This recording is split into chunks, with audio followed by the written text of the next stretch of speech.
Okay.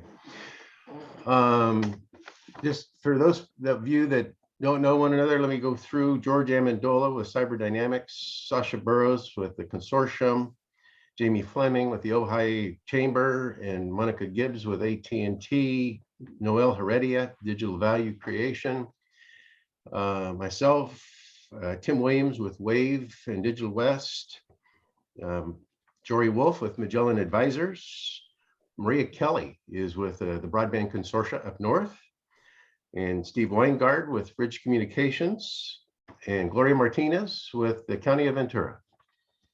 And so I wanted to preface our comments this morning by just saying that I wanted to seize this opportunity to talk about a little bit where we've been this last year, but to also recognize we're going through a transformation of sorts, and to talk about where we're going to go this next year. It's an amazing time and quite a spectacle.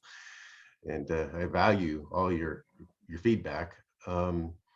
Also value your time today, because this is the holiday season. I didn't know what to expect. Normally we get a pretty good crowd, but this is December 9th.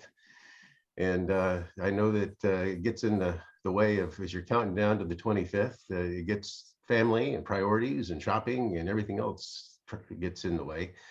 And I just value the fact that you've chosen to be here right now. So,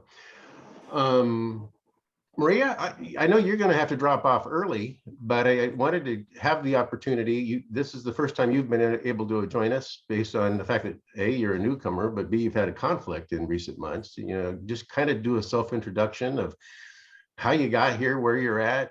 You know, what you're up there in the Atascadero area. You know, just tell us a little bit about yourself, for the folks. Most of the folks down south may not know you. That's okay. They'll get to know me pretty quickly. I'm Maria Kelly. I've lived in San Luis Obispo County for about 20 years. Started working with Bill about longer than that ago, about 20 months ago, via the Economic Vitality Corporation, which has since dissolved. Broadband's been something that I've heard about for about the past 10 years as a bridge to economic development and community well-being. And since there's a social equity aspect involved to it, it absolutely piques my interest. To get involved and try to help SLO County get to where they need to be, so that we can take advantage of some of the funding opportunities coming before us. As a rural community with urban, little micro urban areas, we're kind of a fun place to navigate. So looking forward to working with Bill and the team, and getting working really quickly to try to get us all geared up and ready to go for 2022 to for forever. So anyway. Excited to be working with the consortium. I'll also add that Maria was with Reach prior to joining the consortium, and her joining the consortium coincides with the work that we're going to be doing in Santa Barbara County. As part of the Economic Vitality Corporation and Reach, they made the outreach to the County of Santa Barbara, and were the catalyst to the county and the communities coming together, working together, and wanting to develop a strategy together. I mean, their leadership up there really has been a catalyst for us as a consortium. And I expect that SLO County and Ventura County are going to be wanting to come along, align, and connect with the efforts that are going in Santa Barbara County as well. So thank you for that, Maria, and we're just looking forward to the meetings to come. And in the process of doing that, back to your question, George, I think that as we pull these three counties together, we're going to be wanting to talk about our advisory group. You know, we do want to be, we recognize the need to have our county-wide discussions, you know, and they're probably going to become more technical in nature, but we're also going to want to have this tri-county discussion. And so how we convene those meetings, when we convene them, whether we choose different times, or, you know, we'll be talking about that in January as we roll out the directions that we're going. And so I expect some things to change, and we'll talk about it some. Right. So this is I don't know how many have seen this chart. This is just a chart that I've been using recently in recent presentations, talking about the key questions. You know, it's who we are, what we do, why we're here.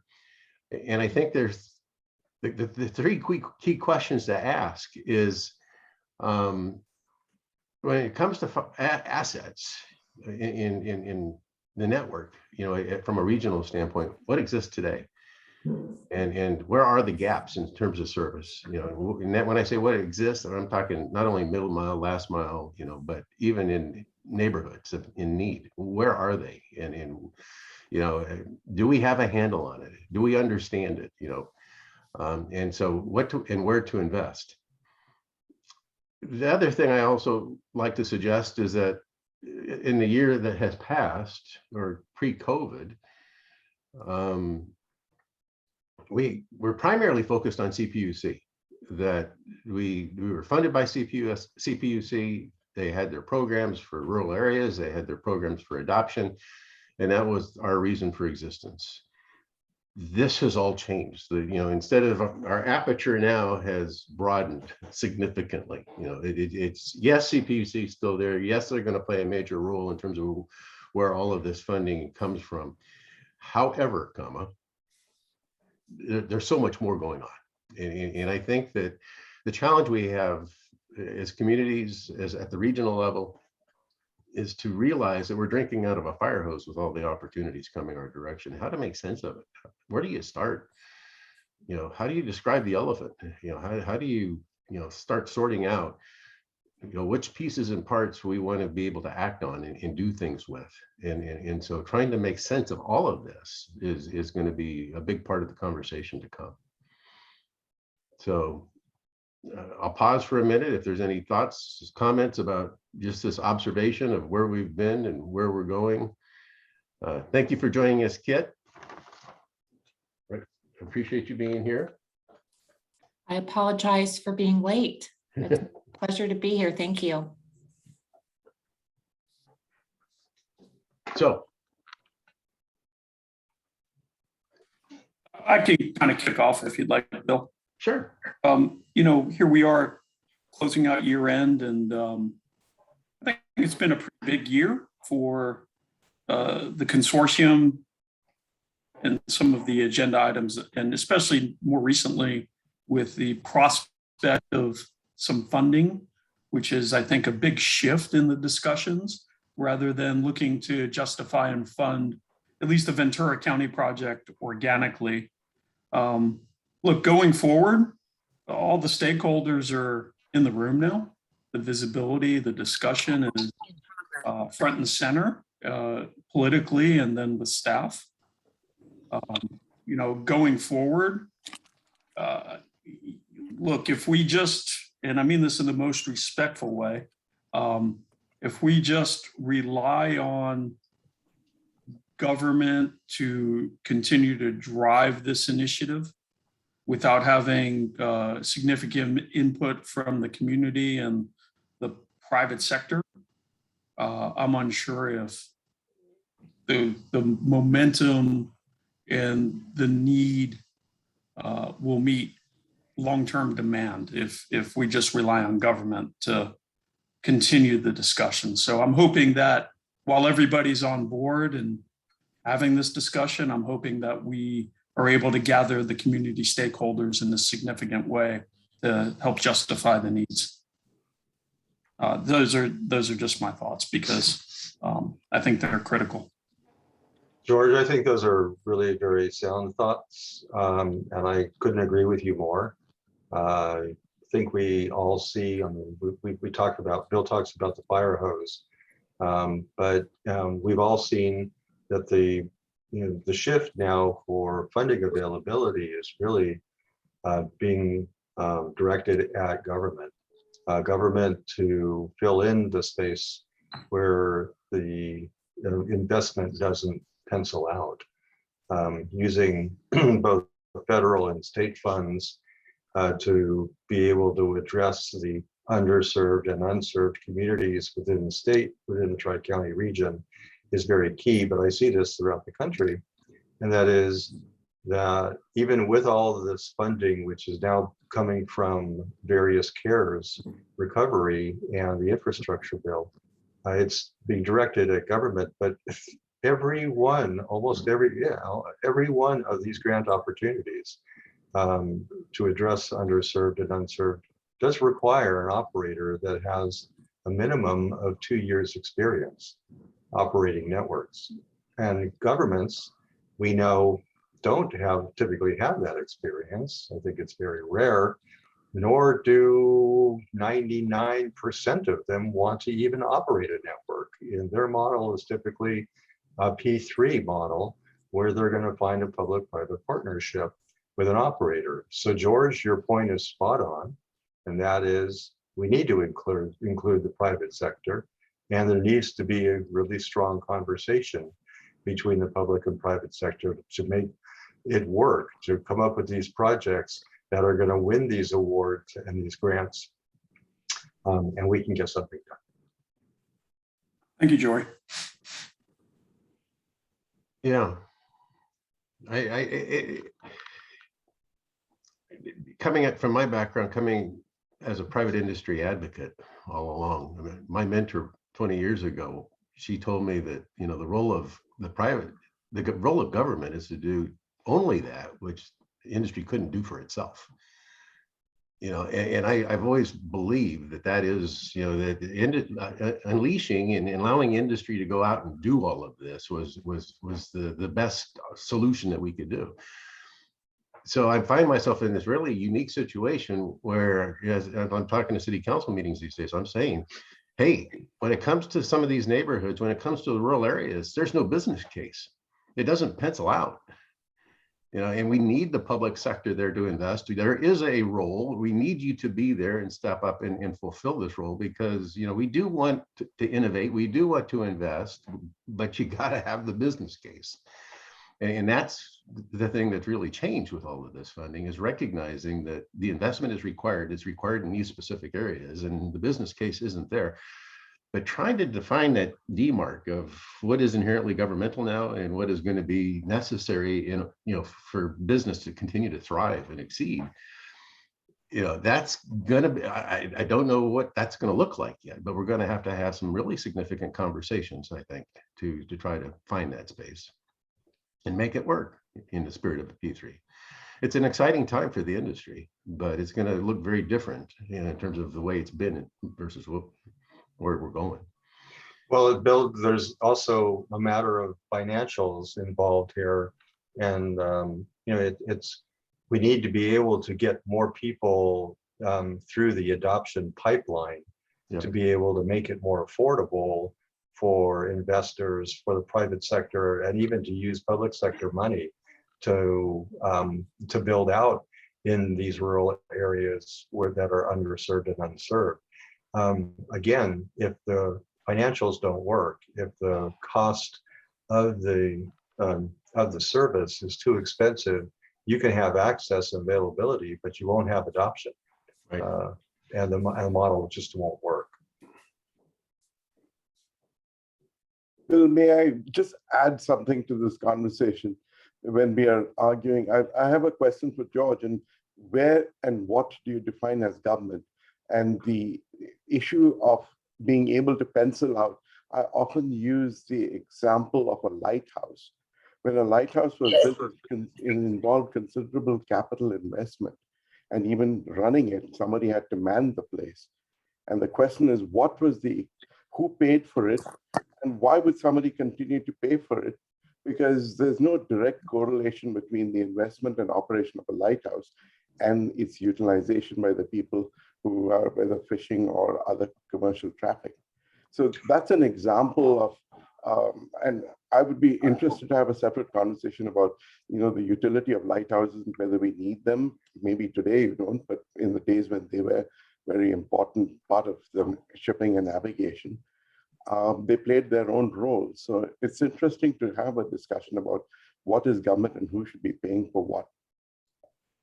It's something which we should consider before we draw the line. Just a thought. I mean, that was a big set of questions, and I think a discussion entirely for a whole agenda. But no, you know, it's interesting that you use the term lighthouse, because, you know, I know as a software developer that term is used quite often. Lighthouse projects for proof of concept, et cetera. My opinion is, regarding Lighthouse, I think we're well past that. I think the market penetration, It's just lacking at the last mile, and here in, this Tri-County area, the middle mile. And I think we're well past Lighthouse. Further, as far as the P3 partnerships in our communities, I'll really, lean on Bill as far as his work to identify government and those stakeholders within our region. My work personally has been, federal, and then in this microcosm of Ventura in our community here. But also I would venture to say Tim Williams is the ideal proof of concept as far as a P3 model here locally with what he has done at Digital West. So, I think we're well past the concept of Lighthouse. And it's really just time to make sure that we're developing this network now as far as the P3 model. That's if the money is going to the federal government or from the federal government to whether the state or the counties, they're going to make their decision however they see fit. I think the point going back to the beginning of the discussion was, if the local businesses are in the room and participating in that discussion, maybe some of those opportunities will flow through locally. But happy to have a conversation with you at some point. Noel, that's quite an interesting philosophic question. To wax philosophic on this, just to a small degree, in answering your question, I would say who benefits from the Lighthouse before navigation systems, and it was, of course, the merchants and the owners of shipping. Likewise, broadband being a utility and something necessary in our lives today moving forward, who benefits from broadband? The consumer, obviously, but the whole idea now, in my opinion, I think everyone feels the same after COVID, and that is broadband allows people mobility and freedom to live wherever they want, to work wherever they want, and recreate in any way that they want and wherever they want. That is opening up doors for communities that are now expanding considerably and experiencing economic boom. Shafter outside of Bakersfield, city of Fresno County, Yolo County. These cities are growing very, very quickly. Why? Because broadband has enabled people to move out to the boonies, to live in better places, to get off of the freeway, and to live a better standard of life. Better schools, less crime, less noise, less pollution. Everyone says, we're all migrating toward urban centers. I'm not sure. COVID may have been the disruptor. Yeah. And we're seeing things change. So who now should own the Lighthouse? Meaning broadband, or who should invest in the Lighthouse? And in my opinion, it's these communities that are going to benefit. And it goes back to the public sector. Yeah. Yeah. Absolutely, Jory. That's exactly what I'm saying. When you talk about government, I'm talking about local communities being their own government, not somebody or in a corporate setting or in a at a state or a federal level.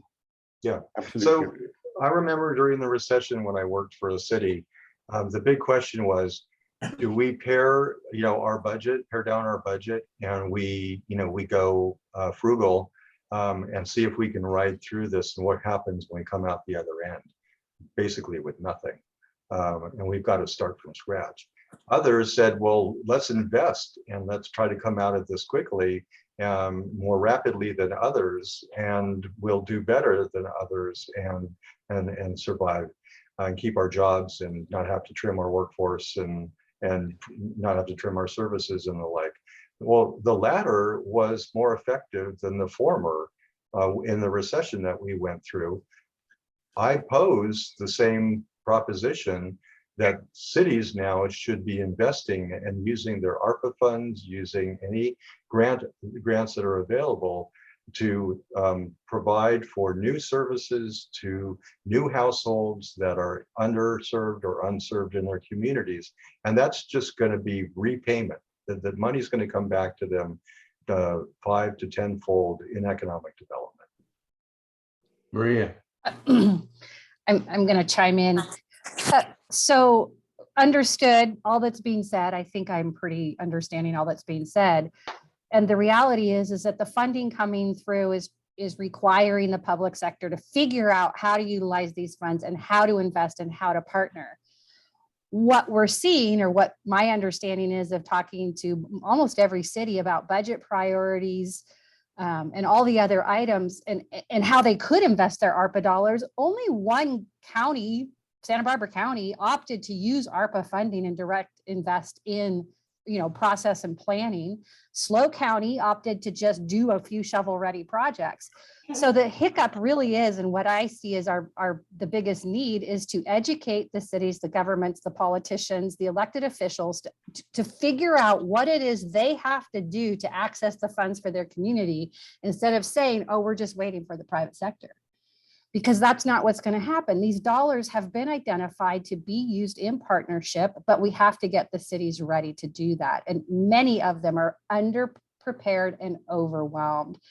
So working with Cal Cities and really fast, infiltration into working with the city managers and the mayors is, I think, our best path forward to getting the deployment done and figuring out what those partnerships are going to look like. We have options. Legislation also allows them to sell bonds, but many of them aren't even aware that that is an option, especially in our rural communities. So keeping that in mind, that the education piece right now is really getting the cities prepared to understand how to use this funding, is really critical. Yeah, Maria, you're spot on. But unfortunately, well, you're spot on. Many cities are actually spending their ARPA monies. I would say about 25% of the cities that we work with up and down the state are. Other states are doing a little bit better than California. California seems to think that they can hold on to their ARPA money, that's sort of bird in hand, and they want to use that to go after two in the bush. So many of them are saying, well, we're not going to spend this ARPA money until we can exhaust any attempt to get all of this extra money that's now all of a sudden coming at us in a deluge. And let's prove whether or not we can get that before we commit the ARPA funds. And unfortunately, time is going by and the ARPA funds are getting committed to other purposes. I was only talking about SLO and Santa Barbara counties. I wasn't, to clarify, city leadership within those two counties did not receive a lot of funding, and it went to sewer, wastewater, and other issues. It didn't go to broadband. And locally here in Ventura, the city of Ventura specifically, out of about $24 million, they allocated about $7-8 million to IT infrastructure. And they took $200,000 and put it into an employment study. And the rest, mostly the rest went into fire, et cetera, but zero investment or foresight with at least that first round of ARPA for broadband or infrastructure. And, we'll see what happens with this next round. And if they didn't invest in the first round, if they didn't, tickle it with broadband investment in the first round, they're likely not going to get any additional broadband funding. We'll see. I'm not going to speak out of line. I have to jump off. Well, there are some cities that are actually taking the ARPA money and attempting to use it for local match. Of course, you can't do that for many of the federal programs, so that's really not going to work. State programs, you actually can, but I think your point is still well taken, Maria, and that is education of the public sector, so that they really understand investing in broadband is an investment in themselves. That's what we'll be working on. Love to weigh in just a little bit, Bill. I'll go quick. Yeah. So I like what Bill said, though, that government, he felt, was what industry can't do for itself. And I think that's something we should keep an eye on. Using Noel's example, the Lighthouse is kind of a thing where, it needed somebody to do it. I'd say the modern day version of that might be air traffic control, right? We don't pay for it specifically and individually. We need it for a bunch of reasons. Very good. Even air traffic control about 6-8 years ago it got contracted out to Lockheed Martin, which is a private company. And they said, we have to make sure it works right. We will do that, but let's make sure that someone does it right, that knows how they're doing it. So that's kind of a one way to bridge the two as well. I think that is an opportunity for us to look at how can we reach Ojai? How can we reach these rural areas that aren't getting hit? And it's not necessarily building it and making it happen. That is one option. You know, Placer County and up in Northern California, they had $1 million to give out to the providers. Hey, listen, I know you can't afford to get there. How can we help you get there? We don't want to manage it and run it, but how can we help you? So all those are options to try to get some of these things moving.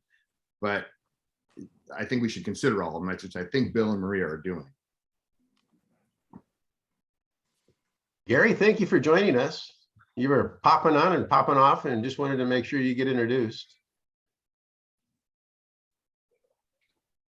There you Hi, are. can you hear me? Yeah. Yes. Yeah, it's Mike Johnson. You know, I was traveling and I lent my phone to somebody, and so it's Oh. somebody else's name. It's Mike Johnson from the city of Ventura. Yeah. You know, talking about the city of Ventura, yeah, there's no plan for using any of the money for broadband, period. Yeah. And there was almost no discussion at council on how to spend that money, which I found unfortunate. It was a 6-1 vote on that. Excuse me. It was a 6-1 vote on that, and I was the one vote. But yeah.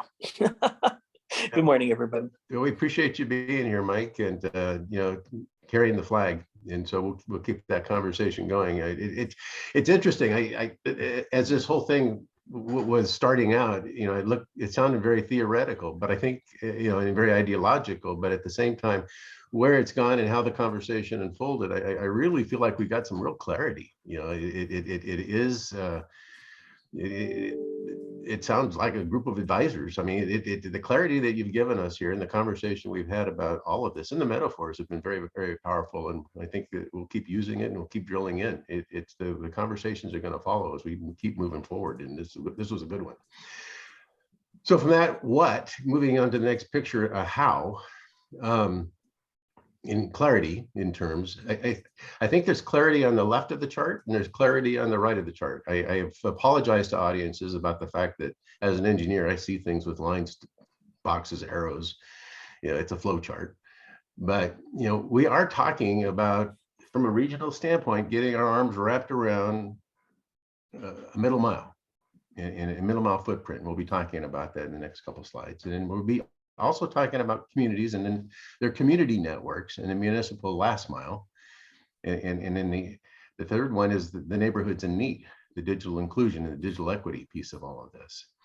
You know, that as we talk about regional strategies is where we want to go. Those are the three big lifts that are not defined today, but should be defined this next year. We've been in business now for 7 years. We haven't defined this yet. We're going to have to wrap our heads, our arms, everything around it and get these things described. And Ventura County, thanks to Magellan, has been, you know, really pushing out in the regional middle mile network. We have a good idea what that looks like, how that's going to work. Municipalities, I think, really still need to bring up this municipal last mile discussion. You know, do they want to connect anchor institutions? Why do they want to connect it? How do they want to connect it?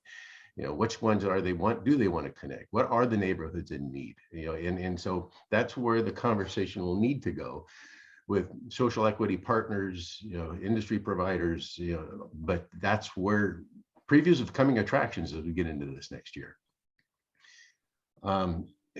The outcomes of all of this is shovel ready. It's really understanding that of all those boxes of funding, you know, how it's where we're going to apply them. What the community needs resource wise for their community networks. What can we bring into those neighborhoods in need in terms of funding and resources for those communities? If we don't know that, we can't ask for it. And so, you know, the deliverable has to be the applications for funding for those key priority areas of those communities. And so I think this is all stakeholder driven. I mean, we can go and get all kinds of anecdotal data, and we will, but yet you're going to have to, you know, connect with the civic leaders and get and really figure out the pain points in terms of what each of the community stakeholders understand and know about their community.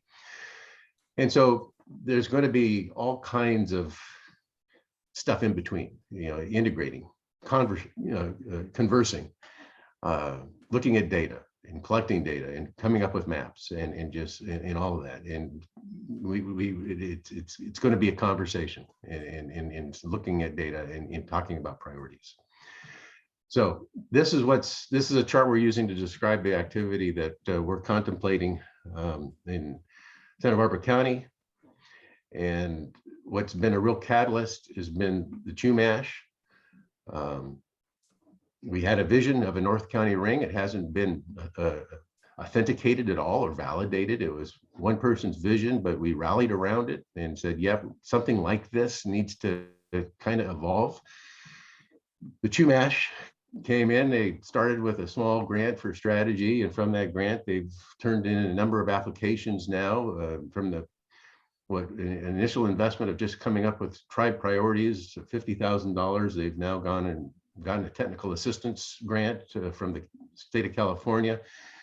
They're within weeks, maybe a month or two from the EDA award of some sort. Everything seems to be going swimmingly in those conversations. And then NTIA has basically already told them that they've got some minimal funding heading their direction, but they've asked for a bigger grant as well. But the conversation to follow is really all about that North County fiber network. And, Tim Williams has been very much part of the conversation as well up in that area, as well as down in Ventura County. And we're grateful for his expertise and leadership in this area.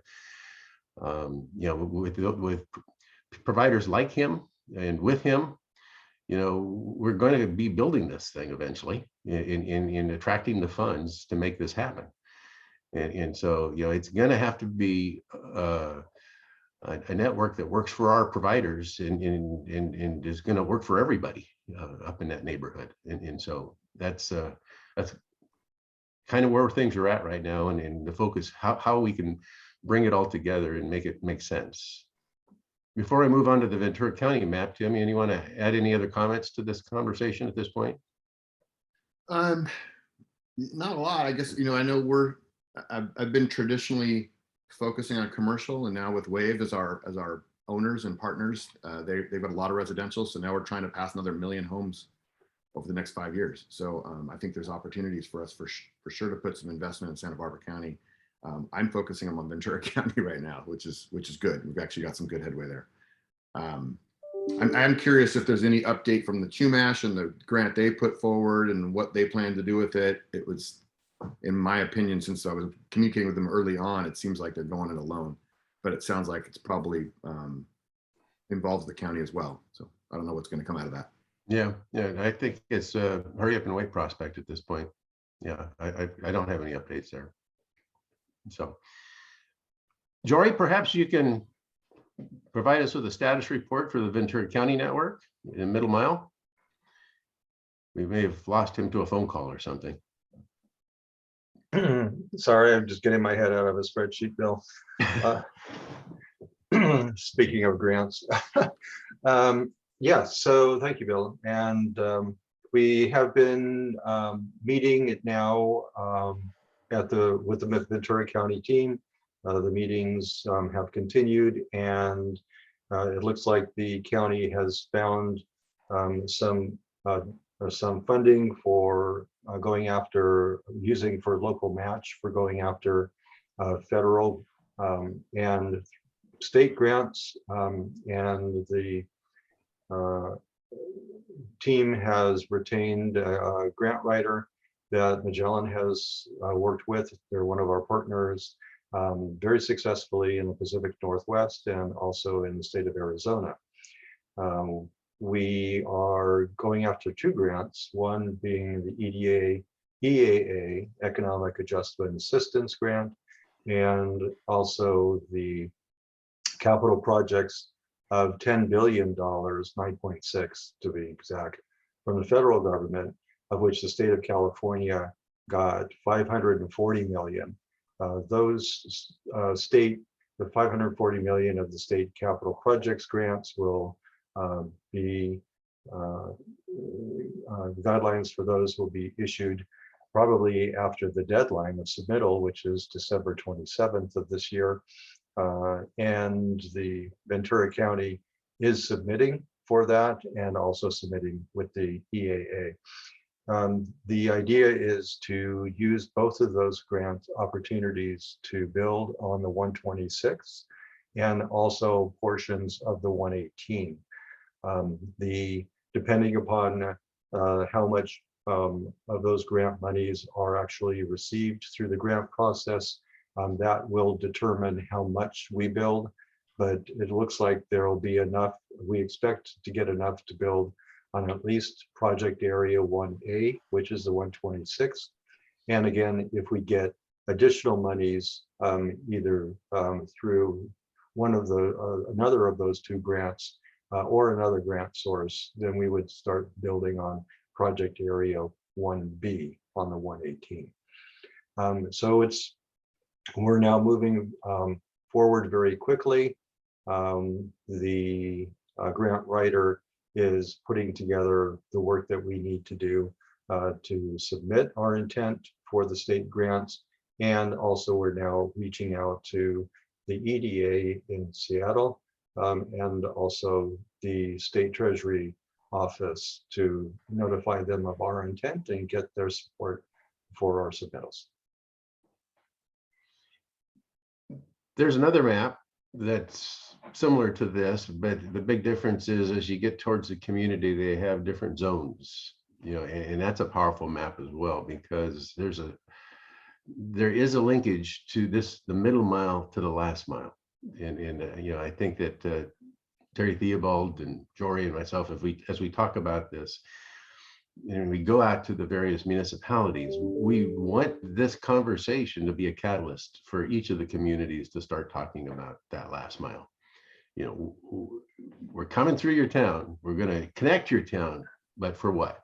What is it that you want out of it? We know what the county wants out of it in terms of county facilities, but what do you as a community want? And that is an interesting conversation, because some communities are excited and they understand it, and other communities, I think that we're not using the right language, or there's a disconnect, and so struggling to get traction there. And that's the exciting thing about what's happening in Santa Barbara County now, is they're all on board. They all got the memo. I mean, they all are ready to have that last mile conversation.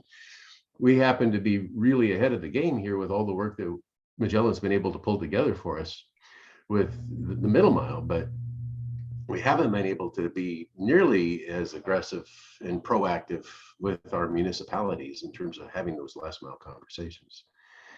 So previews becoming attractions, I guess. A lot of that also, Bill, is going to change, especially now that the local match is available. We really couldn't go after grants without having, you need money to get money.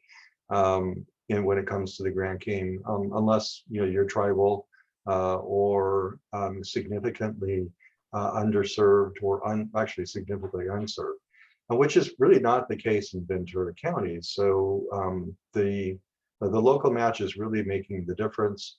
And now that we're proceeding forward, this really isn't going to be a singular conversation anymore. In reaching out to, in filing these grants, we're going to be reaching out to the various cities again, like we did earlier, to do our research about the need for your support. And we're going to be asking for letters of support, resolutions from council. We're going to the county board for their support and commitment of funds.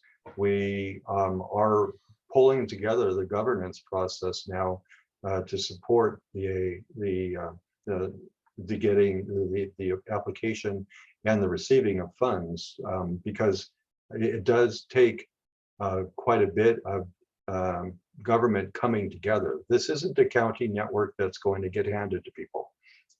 This is a network which is going to serve the cities in the county as well as county unincorporated areas. And everyone really has to rise up and support the effort and indicate how they're going to use this for the benefit of their community.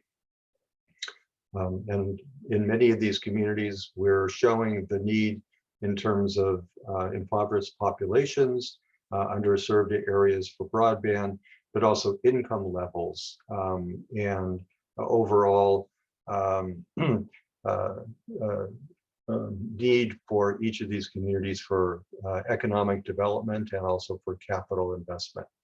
So again, this isn't telling a story that the service providers haven't done a good job. This is telling a story that there is still need in pockets within these zones within the county, and that there's need for economic development because of opportunity zones and economic data that suggests investments are needed for economic development. Gloria, you have a question? Yes, I do. Thank you so much. On this map that we're looking at on the screen, can you quickly just describe the lines, the color? What's the key code on that? Certainly. So the work that was done on the county network included looking at existing assets that were available in which to lower the cost of construction. So you'll see a mixture of new construction, which is underground, that you see in red. You'll see in dark blue, you'll see aerial construction using existing poles to deploy fiber in a more cost-effective manner than being underground. And you'll also see green, which is existing traffic signal conduit, which can be rehabilitated and repurposed for the use of fiber. You pull out the copper, you change the radius on the sweeps and the stubs, and you can pull in fiber through those traffic signal conduits that are underground. The light blue are projects with water districts. Those are capital projects that we're going to do joint build with to lower the cost again of the build. And then those that you see in yellow are existing fiber that has been installed by cities. Also, you'll see in pink in the city of Fillmore some existing conduit there that will enable the build out or the use of that conduit for the build out of the middle mile. Again, this is a middle mile network. It doesn't show the last mile activities that are taking place within each of the cities. And there are a number of those in the city of Oxnard, the city of Ventura, in the city of Santa Paula, and also in the city of Fillmore, Simi Valley, Thousand Oaks, and Moore Park. So again, this is only showing middle mile, not last mile. So there's a whole bunch of other conduit and other construction which is taking place within these communities that this last mile network will support. Thank you. What's been amazing about this whole process over the last couple of years is the collaborative nature of it. I mean, the way Jory describes the colors is everybody's bringing their marbles to the table. I mean, Jory, I don't know if you've ever counted how many different groups that have been involved in the discussions, how many different times you've given this pitch, you know, but it's amazing. You know, I'd venture to say, you know, you have at least 100 stakeholders that in terms of water districts, you know, associations, municipalities, you know, industry, you name it. We've spoken with over 141 different individuals in the course of doing the work on the project. Bill, also, I think we might want to update the map here at some point. We are looking very seriously at utilizing the Ventura County North Santa Paula rail line and the easement on that, which is not shown on this map, but follows very closely along the 126. And that option significantly reduces the cost of construction on that route. Yeah, you're correct. Hey, Bill, I just want to point out, if I may, it's always been my viewpoint that the city of Ventura State Water Interconnect running from the city of Ventura to Camarillo to interface with the state water line in Camarillo. I always thought of that as a key driver, at least to connect 3 cities and then possibly getting close proximity to Santa Paula and also the Somas area. So I'm wondering if that is still something being considered, because as I look at this map, I'm not sure if I see it on this map, if that's that light blue line. It is. It's the light blue line right there. Mhm. Okay, so look, here's my concern. I have renewed interest in Ventura because Council Member Johnson, Mike Johnson, has taken an interest from a council leadership position. And I'm hoping that, Ventura staff will realign into this discussion. They're pretty far along now in planning that connection within the Water Department and Public Works, and I think they've completed an EIR. So, the money's already allocated for that project specifically, not dependent on ARP money or the infrastructure bill money. That, in my opinion, is an easy win if there is some alignment with the philosophy of dig once. So I just wanted to bring that into the conversation if possible. But George, yeah, we've had those exact conversations with the water district and their leadership and the county, and those conversations are continuing. Great. What is missing from that conversation? Otherwise it just becomes a, I hate to say it, a missed opportunity. Simply because I think that the city of Ventura is a key driver for that, as it's their money, which is, the majority of money being used to make that connection, but there's not a mindset aligning water, public works, and broadband with quote, that dig once policy, which is kind of dropped from the conversation. How does this group bring that back, into a mainstream view? And then, not to convolute it, but earlier, which was very interesting to me, and I think it was some interesting foresight, was if the money originally in ARP was not being used for broadband, then there may be some disqualification for future monies, if I heard that correctly. So that's of even greater concern to me in this discussion. And also, as the biggest group focused on this, how do we re-engage, these conversations as a group and make sure we don't miss out on these opportunities? George, I think I can answer your question and probably help the conversation in bits here. One is that the project area and that particular project, Public Works and the water districts, the county and the districts were very much in alignment that they were going to move forward together on that project.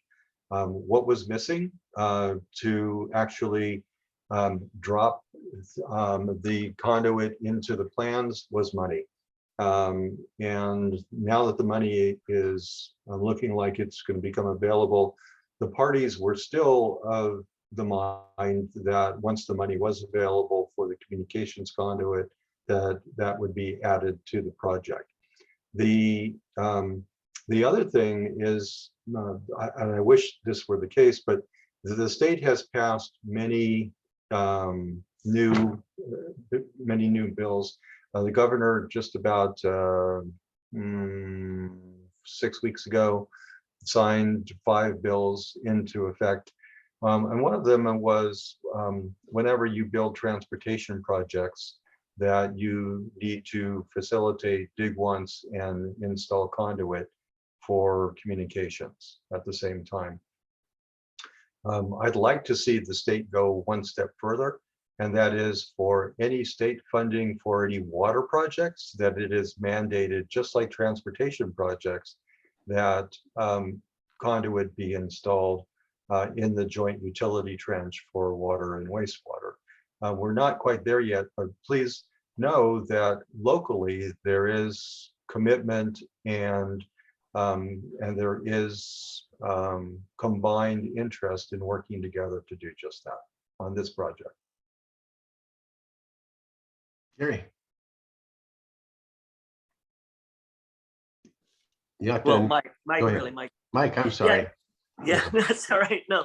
So, you know, the thing too about the intertie is Ventura is the lead agency we're paying. I think it's probably going to be a little more than half, but it is a joint operation between the city of Ventura, Lake Casitas, and United Water and Callegas. And so there is definitely the shared interest in getting that water line. But when we're talking about laying fiber, it's a different set of people that would benefit. And so that makes it a bit more complicated. Thanks.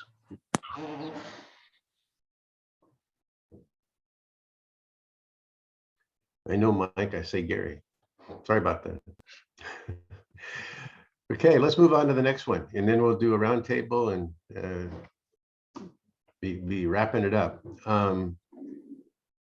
So this is on my heart and mind these days, the whole idea of a last mile pilot. We have talked a lot about it. We talk about our areas of need. We talk about digital inclusion. We have, I think, in the back of our mind, it's over there, it's over here, we may live in it. I mean, it's a political term, our socio and economic digital divide, if you will. What I'm really hoping that we can do as the rulemaking occurs is come up with a pilot that we've done it, and so there's conversations occurring in Santa Paula and in South Oxnard and up north in Guadalupe, where we really are looking at finding neighborhoods, finding partners, finding, funding, and to be able to walk into a community and do door-to-door discussions of who needs what, where, when, why, how, and demonstrate it. Because where we want to be in 6 to 9 months when we're making applications is have something that we've said, been there, done that. We've got the model without, and so this is kind of my near-term priority. It's what I will do, during the course of the holiday and as we get into next year is, reach out to the partners. Here's the scope of work. It very much is important as it is to get the middle mile built. It's also very, very important to demonstrate how we're going to tackle the last mile in these communities. And so we can talk about it here. You can, email me and we can set up separate conversations on the side, whatever. If you've got the ideas or you've got some thoughts and you want, if there's things that come to mind about how to approach this, I'm all ears. I want to be able to pull some resources together, find the place that is ready to go, demonstrate what we can do, and then be able to use it as a best practice as we go forward and spread that. Talking to a lot of other consortia everywhere, talking to, ones here in the South, further up the state. Yeah, we give it a lot of lip service, but I don't know where it's actually being done and how, where to start with the best practices of going into a community. And of course, we've talked about the fact that the partnership model for Complete Count worked well. The partnership model is currently working for vaccinations. They're working well. And so from a lot of the people that are doing those kinds of, outreach efforts that are working well, especially in the midst of COVID, broadband is coming right up to be the next thing in the queue. And so using those same partnerships, those same organizations, those same relationships of trust is where we want to go with inserting digital literacy training, connectivity, You provide some kind of community-based local intervention to help transform these communities. And so what that looks like, how that works, I hope that we can, really get it defined and described and talk about it next month. Thoughts? Bill, I think that's great. And, as participating in the complete count committee, from a volunteer perspective, I did see, the benefits of that, especially with census and to the what we would define as the underserved populations.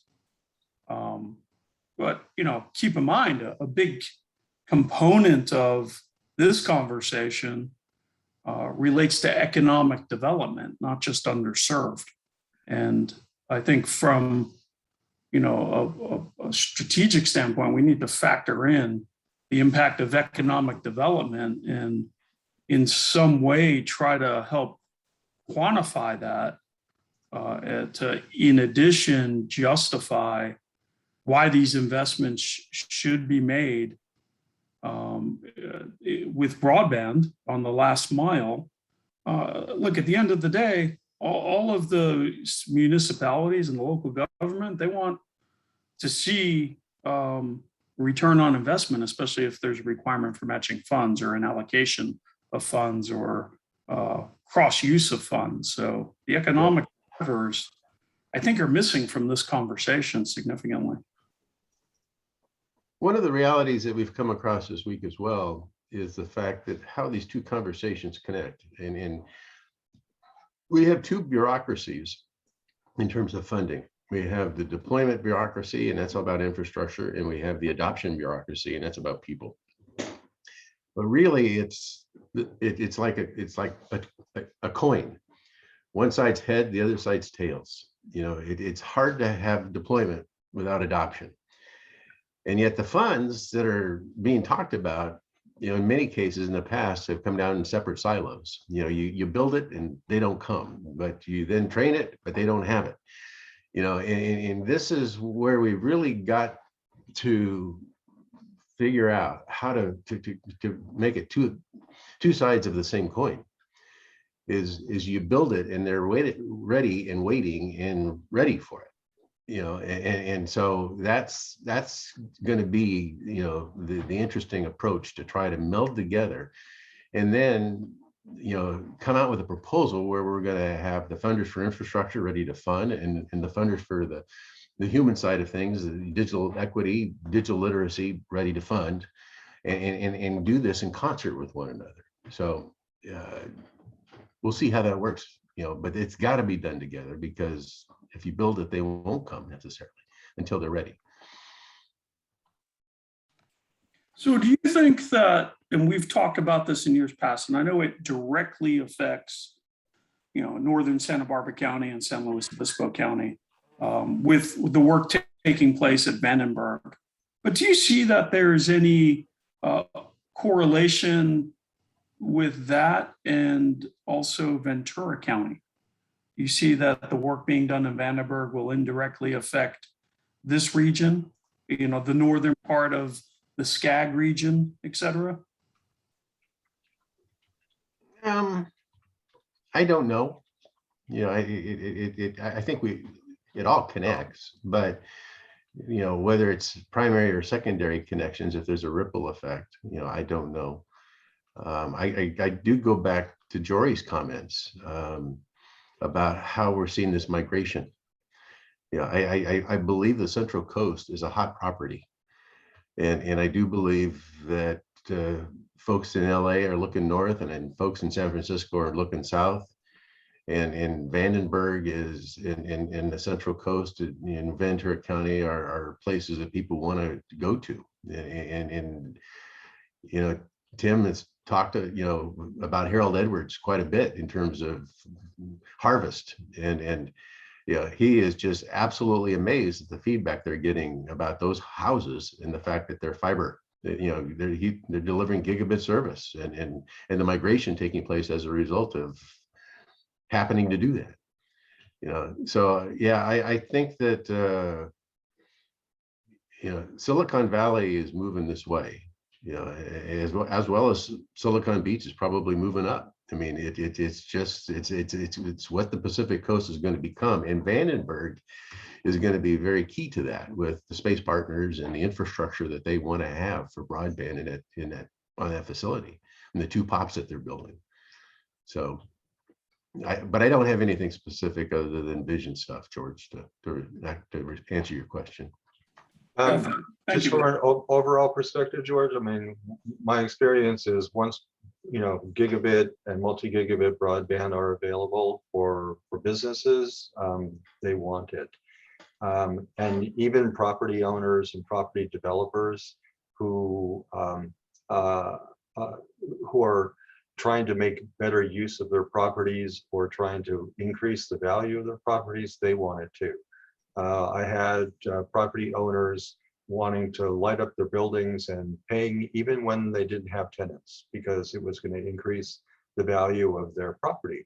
And I can tell you, when I was in Santa Monica, building and running that network, almost 35% of the buildings that were on net were not occupied, and because of them being connected to the city net and having multi-gigabit capability, actually up to 10 gig, those properties, those spaces were a lot more valuable. And let me just give you another more local example. Newhall Ranch and 5 Points is connecting, actually putting in communications conduit to every prem. So all new construction, and of course not only in Newhall Ranch, but everywhere that there is, greenfield development, cities and even developers recognize the value of adding this new utility. So it's happening organically too. Jory, that is elective though in many instances, I believe. It's a combination. It's elective and it's also policy on the behalf of many cities too. Right. So look, high level, and Mike's on the call here, the city of Ventura approved emergency well, now they're calling it permanent streamlining ordinance. And I think that will be a significant driver for development in the city of Ventura, and also coupled with the RENA requirements for housing, et cetera. And I'm a big believer that with any of these new developments, it should be mandated that there are, at the very least, conduit deployments within each of these new bigger projects for multi-use residential. And that doesn't exist in the city code here in Ventura, but that would be, a good planning component and a good demand generator to, and provide, I think, a mechanism to stimulate consumption. If there's fiber in new developments, as with what took place with Harvest, I believe that was in Santa Paula. Is that correct, Tim? I mean, that right there is a demand generator and consumption. And it also solves a social problem in some ways, or the work from home problem in some ways as well. Anyway, just my thoughts. It would be great to kind of include that in the discussion, some kind of policy. George, you're right. It is a best practice. I'll just say one more thing, and I do have to go. I apologize, everyone. But it is a policy, but it could also be a practice. And many cities are taking advantage of implementing a smart building policy, and that is that nothing will be built or significantly redeveloped without it being able to be connected either to a city network or to an incumbent partner working with the city. The other way that cities are doing this as a best practice, as you suggest should happen everywhere, is that they're looking at development agreements. And through development agreements, through the mitigation process, they are requesting, just like widening of sidewalks and planting of street trees, that communities or their buildings or what their projects that are being constructed are actually connected, and or fiber is being placed in the public right of way for the community benefit. Again, not widely adopted, but it needs to be. So spot on. I apologize, everyone. Have a happy holiday season and can't wait to talk to you next.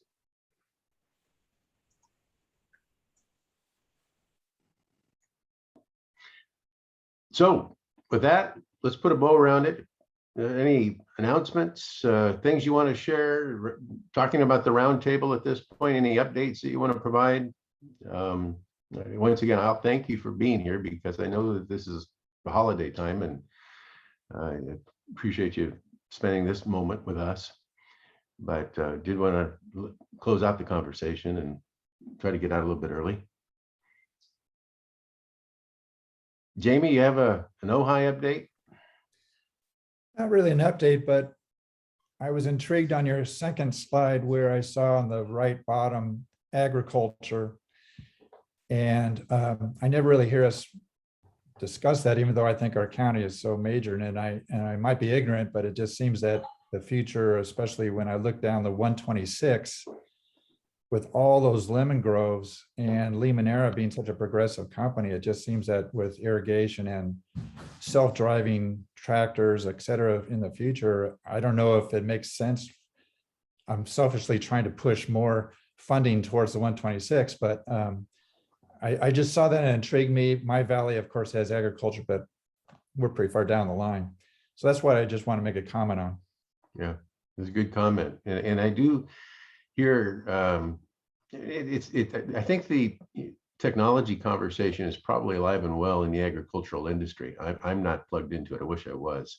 In Santa Maria, in that valley, I mean, I know that there's a very active high-tech conversation occurring. Tim, are you plugged into that conversation about agriculture up there at all? I am. I'm on the chamber board for Santa Maria, and they're focusing on that. What I do see though is we see that all over California. Salinas has a huge ag focus with technology. Santa Maria's got a great opportunity there, but they're getting in line as well. But I think because of their proximity to Vandenberg Air Force Base, it actually puts a little bit more of a, hey, there is a tech opportunity here.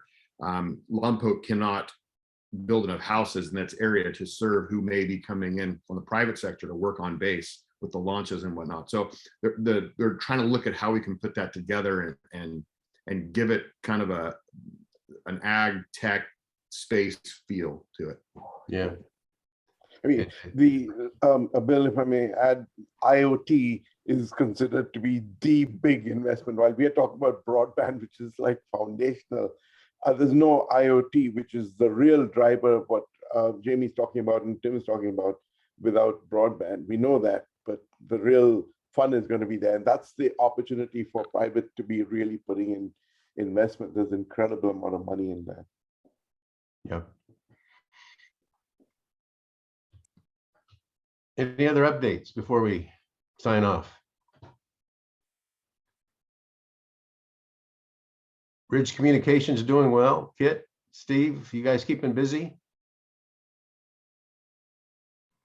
Yeah, very much so. We are presently engaged at street level in placing telecommunications facilities in Oxnard, Santa Barbara, and throughout LA County. And a lot of Ridge is currently focused on completing 5G enhancements at SoFi Stadium in Inglewood in anticipation of the Super Bowl. All of the carriers are increasing their footprint there so that that big event will have plenty of bandwidth and access for the crowds. If you've got any ideas about that last mile discussion, I'd sure like to talk to you about it. I mean, you guys are the boots on the ground. And what that looks like and how it works. Ridge is very interested in participating in any sort of last mile installation, up to and including ownership if need be.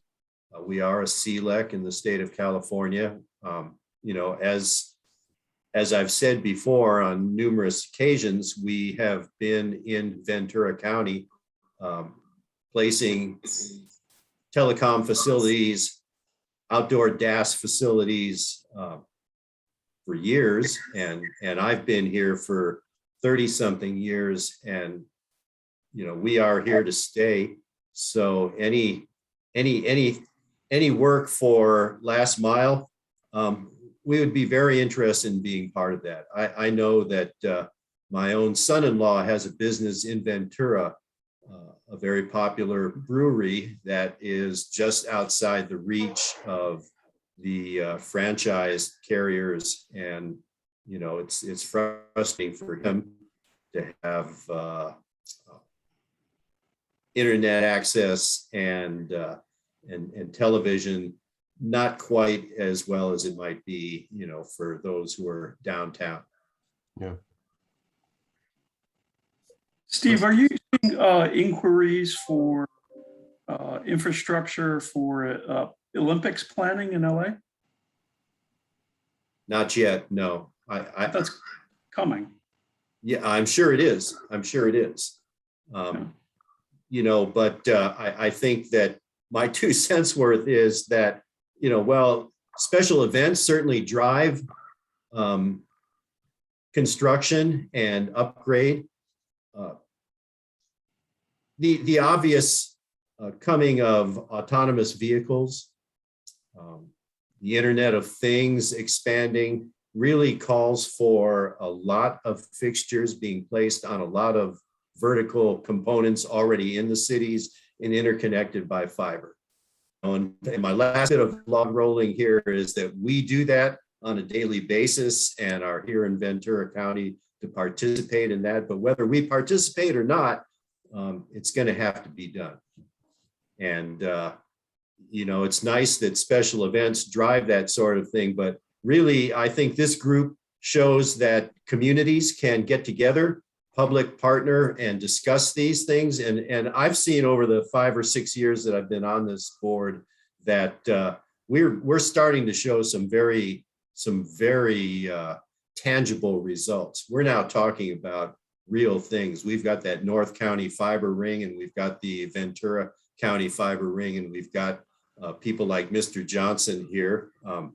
My council person, nice to see you, Mike, participating and involved. And I think more groups like this will help drive it. We've seen Moore Park, Ventura, Oxnard, Santa Paula, all of them talk about very tangible things. The funding is coming, and the future looks good. We just want to be a part of it. You triggered a thought that I didn't get out earlier in the conversation, and it was in the very first part where we were talking about the role of government and the role of the private sector. The takeaway, and I wish I had summarized it this way, was community ownership. That is what that was the point and the clarity of that conversation.